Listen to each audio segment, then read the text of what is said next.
Let's see, I'm about to say a lot of words that begin with C. Let's see.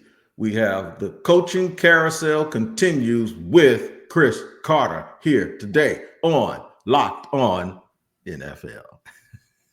The barbershop is open and Tony Wiggins has a chair for you. He's ready with some real NFL talk. The local experts of Locked On bring their expertise, and Wiggy is ready with his clippers and shears. Sit down and enjoy. The new Locked On NFL starts now. Locked On Podcast Network. Your team every day. Your team every day here on Locked On NFL. We thank you for making us your first listen. I'm the host of the Locked On NFL show, Tony Wiggins, and this is where we give you a barbershop approach. Hit upside your head, give you a little tape up about all the things going on around the National Football League. And trust me, there's a lot going on. Today, my local expert is, of course, it's Thursday.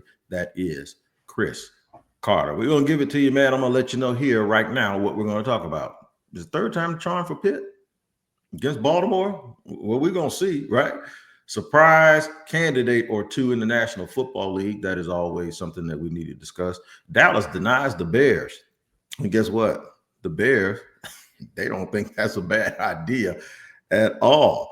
Yeah, man, that's the truth. And, of course, at the very top of the show, we'll touch on the coaching carousel that is in motion as we speak here in the National Football League. Of course, today's show here and all of our shows across our network are presented by It's Crossover Thursdays presented by Prize Picks. Download the app and use the code Locked On NFL to win $50 instantly when you play $5.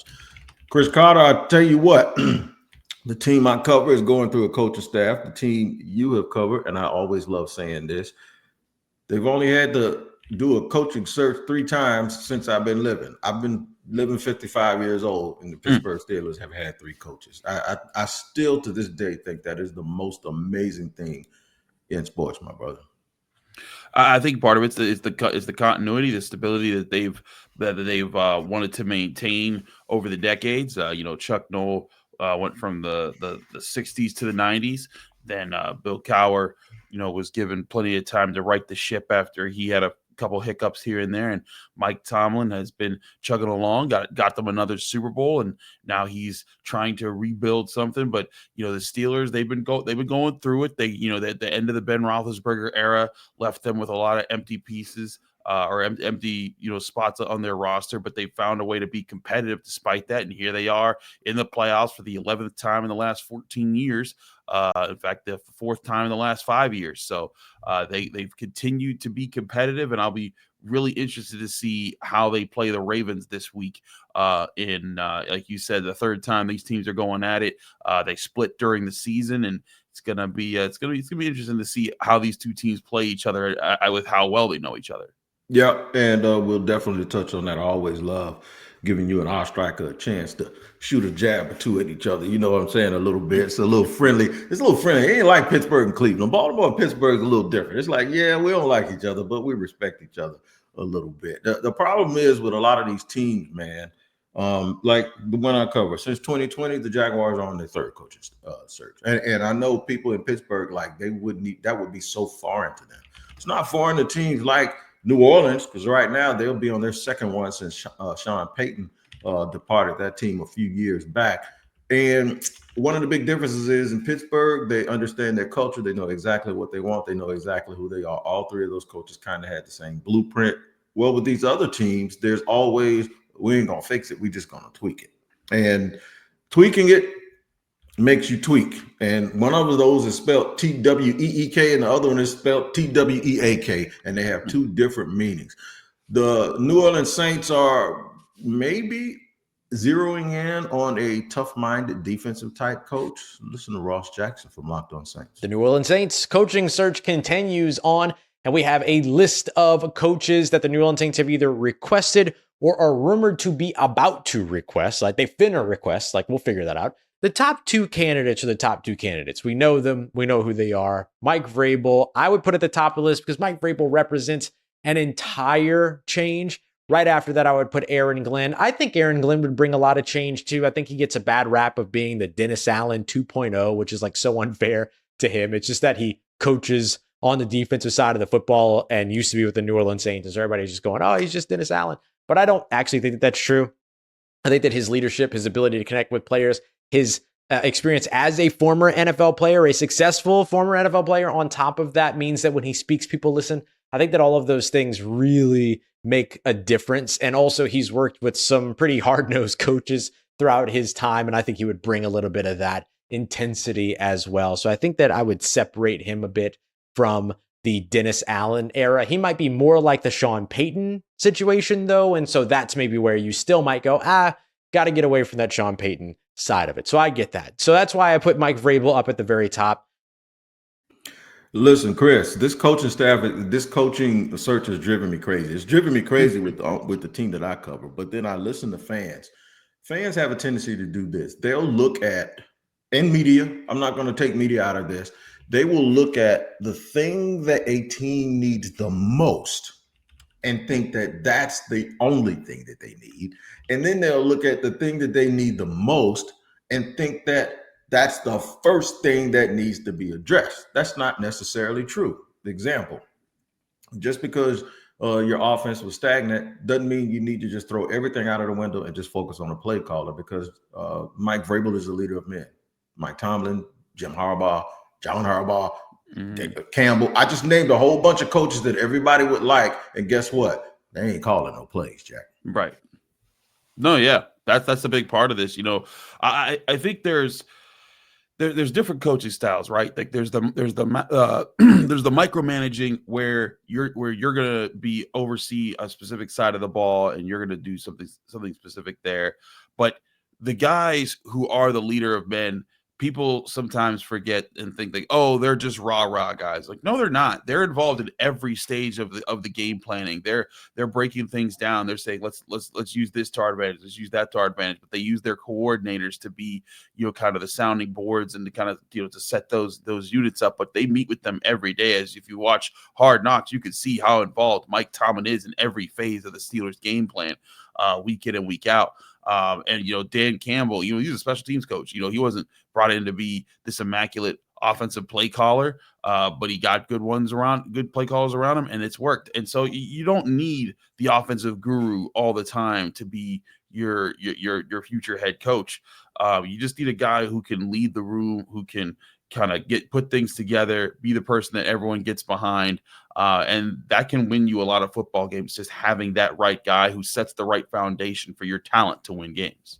Sometimes, man, folks don't understand something. Okay, like just say, for instance, Chris Carter's my head coach. He's a leader of men type. I get all of this attention because I'm this whippersnapper that schemes things up, and I throw all of these crazy routes at you and play action, and the camera goes one way and I'm over here and I'm doing, and everybody's talking about how much of a genius I am, and I'm walking around with my big play sheet with all of this stuff on it, right? You know what I learned? If I get a head coaching job, that my coach allowed me to do that without meddling. So what do you do when you get in that coach's position? You imitate him. And you allow your coach, you don't do what you did as a coordinator. You do what your head coach did that helped you get a job and helped you be successful. And you turn around and you know exactly how that coordinator feels when you're sitting there telling him you're going to take over and you got it. No, you're going to do the things that you normally do. And that's why you have some teams that have great culture and others that don't. Now, the other thing I'll say about that is this.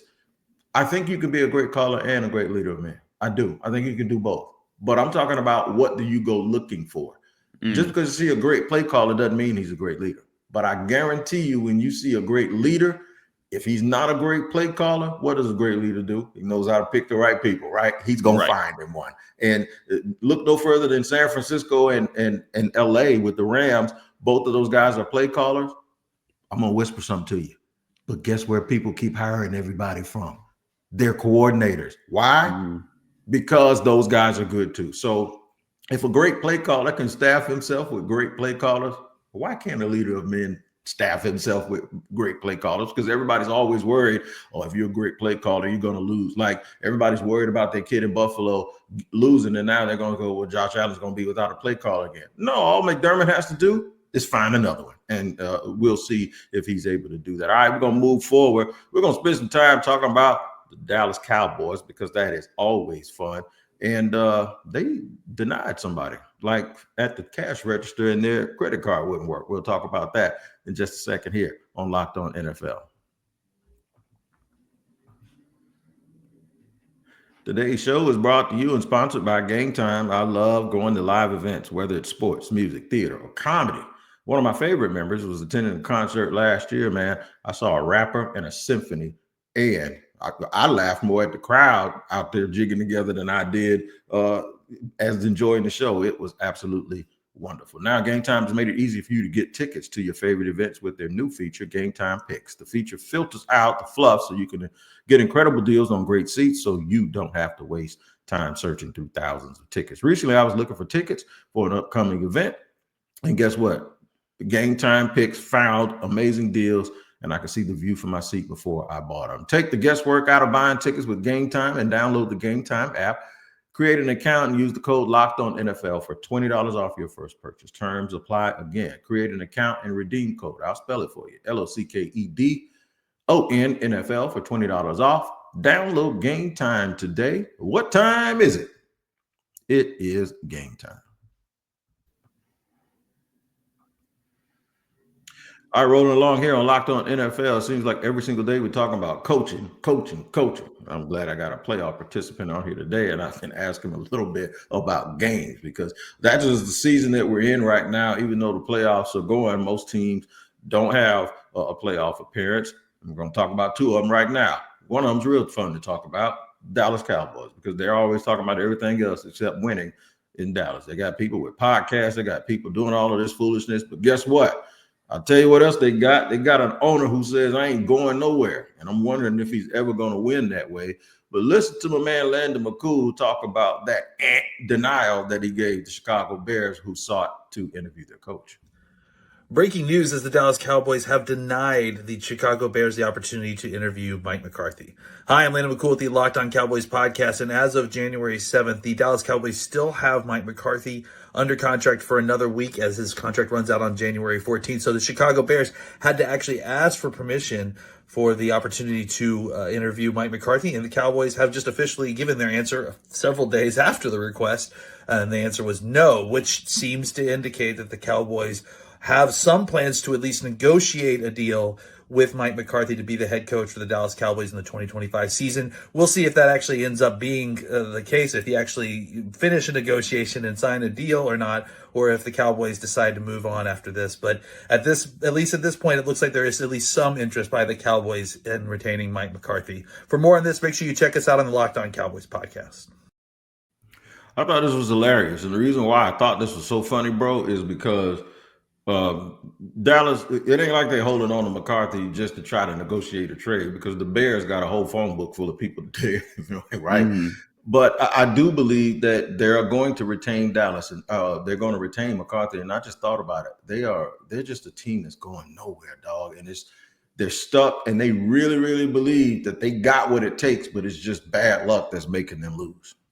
I mean, they've had some bad injury luck for sure. The way they've invested their team and their resources, they're very top heavy. They've got a top wide receiver. They've got a top quarterback as far as how they're paying him. And then they got Micah Parsons and they got Diggs. They got all these big names, but they got to fill in pieces around them. And that's where I think the Cowboys need to find answers soon. And I think one thing that can get lost, because the Cowboys haven't been like a super threat for a while. This 7-10 year was one thing, but it broke a streak of 3 straight 12-5 seasons. Yes, like sir. 12-5 of 3 straight years. That's pretty doggone good. And I think that's where Mike McCarthy deserves a little bit of understanding for what he's going through in Dallas. When he took over an 8-8 team. They were 6-10 in his first year, and since then he pumped out 3 12-5 seasons. And then when the injuries just crushed Dallas, they're 7-10. I don't put that too harsh against McCarthy. My question is more about the management of this roster and how it's going to move forward, because I think those are the big questions that the Cowboys face right now. McCarthy, I think that he's good enough of a coach to be a leader that can kind of keep this ship together. But they need to figure out what they're doing with this roster and how they're going to counter when they're missing just a player or two, because when you're top heavy, it's great when you're healthy, but when you're not, you feel it. Yep, you do feel it. And then optically, because the microscope is always on them, and maybe McCarthy's a little old school, and then they're always showing Jera. The thing about Dallas is it sometimes looks worse than it actually is, and that's because of the expectations and all of the talking. I tell you what doesn't look worse than it actually is. That was the Bears coaching staff last year, and the things that they have to do moving forward. They have done a really good job of accumulating assets, and they got a good player in DJ Moore. For the last 2 years, people have been laughing at Carolina for that trade that they made. I don't know if they're laughing anymore, but people were laughing at Carolina for all of the things that they gave up. And now this is why they say you should always wait a while, because now the Bears are stuck trying to poach coaches from other people that we don't even think are that great, but they're interviewing everybody. Listen to Lauren Cox talk about that denial in Big D. But the Bears are at the point in the team building process right now where they should be through the tough times. This is supposed to be the end of the tough times, and the next head coach is supposed to take them to new heights. And McCarthy is not the coach to take you to new heights. McCarthy is the coach to try and get you back to 500-ish, but not the coach to get you back to Super Bowls, period. That just hasn't been something he's been able to consistently do. And I would rather see the Bears swing for the fences for a coach that can take you all the way, as opposed to like Mike McCarthy kind of feels like more the safe option there. Like he and Pete Carroll might be in a similar boat. Yeah, okay, you know what you're getting, and that's consistency, but how much more than that are you really going to get here? And that's, I think, what is so off-putting about Mike McCarthy.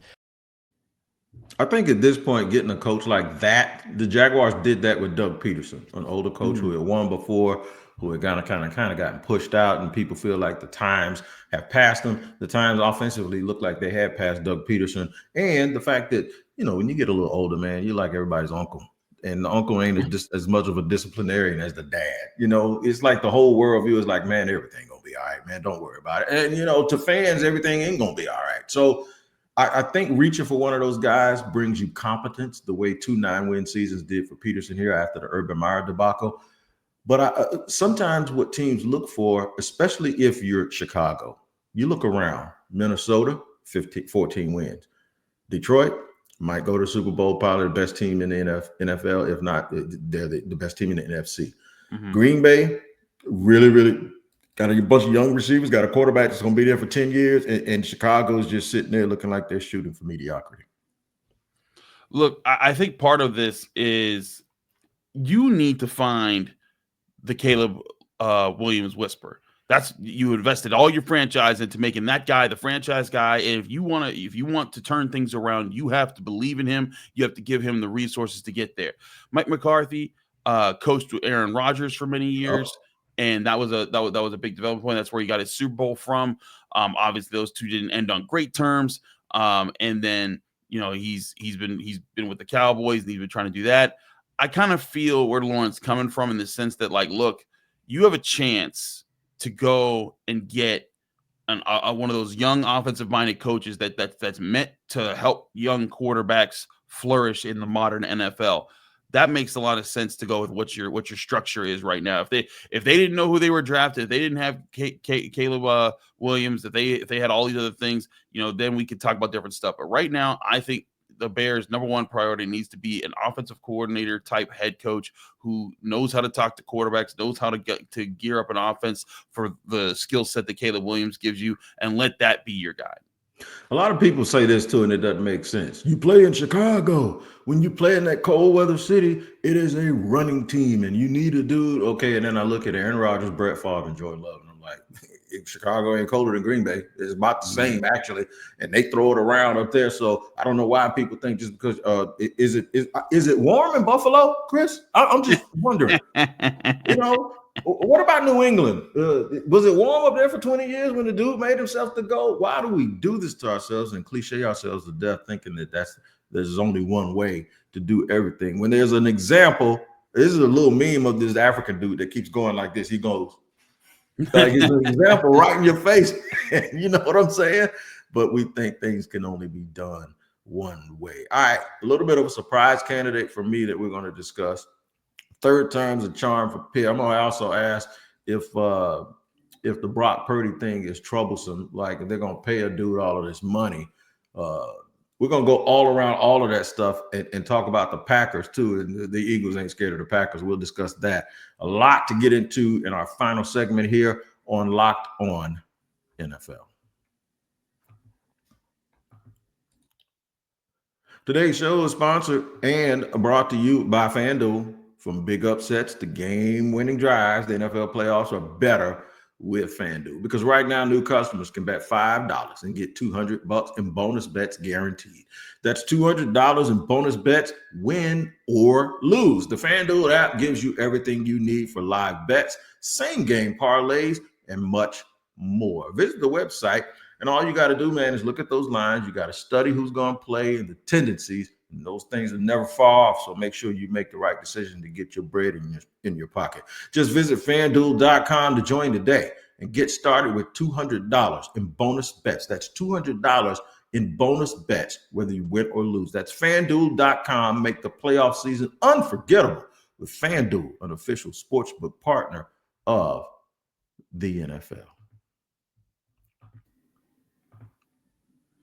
Third and final segment here on Locked On NFL. Where is your team every day? Got my man Chris Cotter, covers Pittsburgh Steelers on a daily basis. I just got to ask you, man. Pittsburgh can't get lucky. I forgot they actually split early this season. Now, see, that's on me. That's my bad.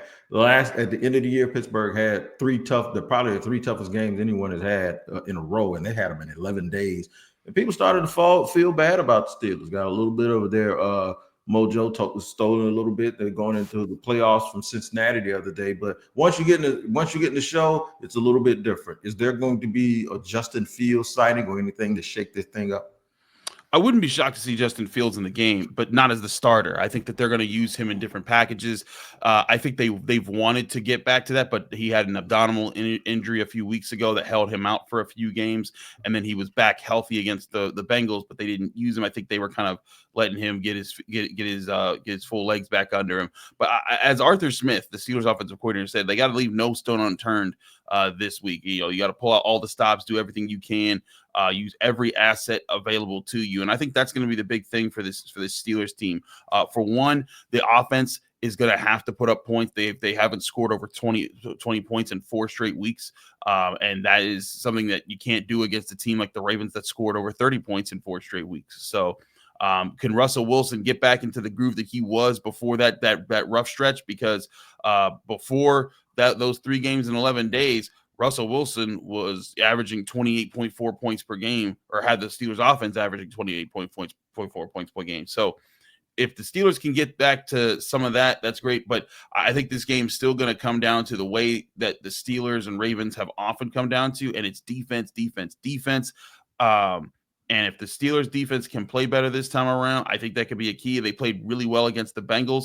I also think a big factor in this game, Tone, is going to be the Steelers' ability to play man coverage. The last time these two teams played, the Steelers couldn't play man coverage. When they did, their guys were getting torched. Why? Well, because 75% of their starting secondary was out, and it limited them. And it's not an excuse, but it's a reality that you drafted Joey Porter Jr. to run with number 1 wide receivers like Zay Flowers, and then when he's out and his number 2 is out, then you have James Pierre and Corey Trison. They're not going to be the guys that you picked to do those things. And so you're going to have to adjust to that. The Steelers didn't adjust well to that, and that cost them the division. But this time around, now you have these guys. So now you got to go out and prove, hey, when we play this man coverage style of aggressive defense, which is what they've done when they've played well against Lamar Jackson, they've been able to get wins. That's what this game is going to come down to, in my opinion. Can the Steelers defense dictate the pace of play in this game with pressure, with aggressiveness, with getting after Lamar Jackson, getting after Derrick Henry, and trusting that their secondary is going to win on islands behind all that? You mentioned defense, and that's a very important thing because defense and injuries. So I'm going to go across the state to Philadelphia. We're going to talk about defense and injuries because defense is prevalent in Philadelphia. Jalen Hurts is practicing. He had missed a couple of games. He looks good, but they're playing a very banged up Green Bay team, man. And Green Bay, see, the thing is Dan Campbell and that crew in Detroit has made injuries something you ain't supposed to talk about. I mean, because that is like, what you talking about? Anybody got no injuries. But listen to what Louis DiBiase says about the matchup between the Packers and the Philadelphia Eagles. All right, so I'm just thinking about the Packers and like where they stack up as a team compared to, the 2017 to 2024 timeline for the Eagles, right? Where do they stack up against the other first playoff opponents the Eagles have faced, right? So you've got the 2017 Falcons, the 2018 Bears, the 2019 Seahawks, the 2021 Buccaneers, the 2022 Giants, and then the 2023 Buccaneers. I have the Packers slated like right in the middle. I have them ranked number 4 on that list of 7 teams. So the teams ahead of them, of course, the reigning Super Bowl champion, 2021 Buccaneers with Tom Brady, the 2017 Falcons, Matt Ryan coming off an MVP year where they made the Super Bowl. I think the Packers are most like that 2019 Seahawks team with a sporadic, hot and cold quarterback like Russell Wilson, Jordan Love, have elite moments, but also can be inconsistent, a good but not great roster that's pretty complete. Like, I think that's where they are. So, Chris, you've seen a lot of winning. Up close with the Pittsburgh Steelers. I don't even know if you covered the team the last time they won a Super Bowl, but I know they've been in the playoffs a lot, and you've seen them play against teams that did go to the Super Bowl and teams that did compete. You saw Philly close up and personal this year. What do you think about their chances? Almost as this little sleeping giant, because everybody's talking about the game of the century with the Vikings and the Lions, and everybody's talking about the Chiefs over here, and Lamar Jackson. And I think Philadelphia's sitting there just saying, okay, keep talking about everybody else. Y'all got to remember, we won 14 games. Go ahead. Don't even talk about it. Yeah, I think a lot of this does predicate itself on Jalen Hurts' status in this game. I think he is so much more important to the Eagles than some people might want to admit. He was limited in practice on Wednesday. Let's see how he practices on Thursday and Friday. Concussion protocol is going to be a big thing. He's got a finger injury as well. They need him to be able to win this game. Kenny Pickett's been injured. He was limited in practice on Wednesday. So you'd be at Tanner McKee. This Packers team is good. Like, this Packers team, they've been able to really bring it together on defense. They've given up less than 20 points per game on the season. On offense, they're a top 10 unit in scoring in 27.1 points per game. So they're no slouches. And this could be a stolen season from the Eagles if they come into this game and they aren't on their P's and Q's. And if Jalen Hurts isn't there, they're going to have to be on their P's and Q's. The Eagles have built themselves up in the trenches on both sides of the ball. They're going to need to dominate the trenches and let that be the thing that controls the pace of the game. Because if they don't, and the Packers are able to neutralize that and they're able to get things going with Jordan Love, I do not like the Eagles' chances if those things happen. Yeah, listen, man, this is one season that is strange. Normally a 13-10 win or 13-win team might be the number 1 seed with a bullet, right? Buffalo has 13 wins, and there are 4 teams ahead of them. I've never seen a season end where there's 5 teams, dog, that have 14 wins or 13 wins or better. This is the most amazing thing ever, and it's happening this year. I'm going to ask you something.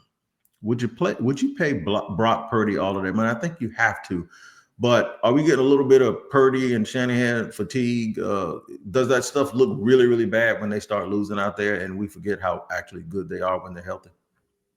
I mean, I think that, the Niners went through a rough year with injuries, but I think a big part of the thing that I've been saying for years is that Brock Purdy fit their system perfectly because he didn't cost them anything. So they can invest in wide receivers. They can invest in tight ends. They can invest in O-line, D-line, secondary, linebackers. They can pay everyone they wanted. But if they're going to pay Brock Purdy, that means something else is going to lack. And so then you have to ask yourself, is Brock Purdy the straw that stirred the drink? Or was he a part of the system that you put together and a good part of the system? But can you keep up that system without the investments at the other positions that you're making? That's the question the Niners have to answer. Kyle Shanahan, I'm sure he feels confident either way about how he's going to handle it. But I do think that it's going to be a mighty challenge to balance that roster if they let a lot of guys go because they have to sign Brock Purdy to a big deal.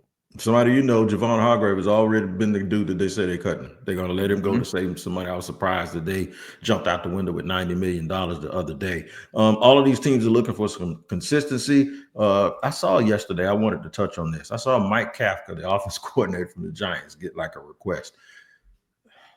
I understand you can't always just go get guys that come from winning teams because that don't mean they're going to win. Where did this? That's the most surprising candidate to me. Where did Mike Kafka's name come from? Do you know anything about him, or is this the one of the things where, hey, league circles, this guy's an up and coming star, and the team is like one of the worst in the league? I mean, interview processes, you're not just interviewing for your head coaching job. You're interviewing to find guys for the future and to find, hey, maybe I want to bring that guy around some of those. So I think a lot of people need to remember there's a lot of interviews out there that teams are confident that that's not their guy, but they're going to interview this guy to see, like, let's see what he's like. And then, maybe we have a coaching search for that position or another position coming up. And we're like, you know what? We liked that guy. We'll bring him in. So like, there's a lot of things that are happening in these interview processes. Don't freak out at every interview all the time. Just compile your notes, see who everyone's looking at, and then see if you could spot any trends. I think that's the big thing that we always look for in these coaching decisions is, what trends are team going for? What kind of style of coaching is our team's going for? Those are the things to pay attention to right now.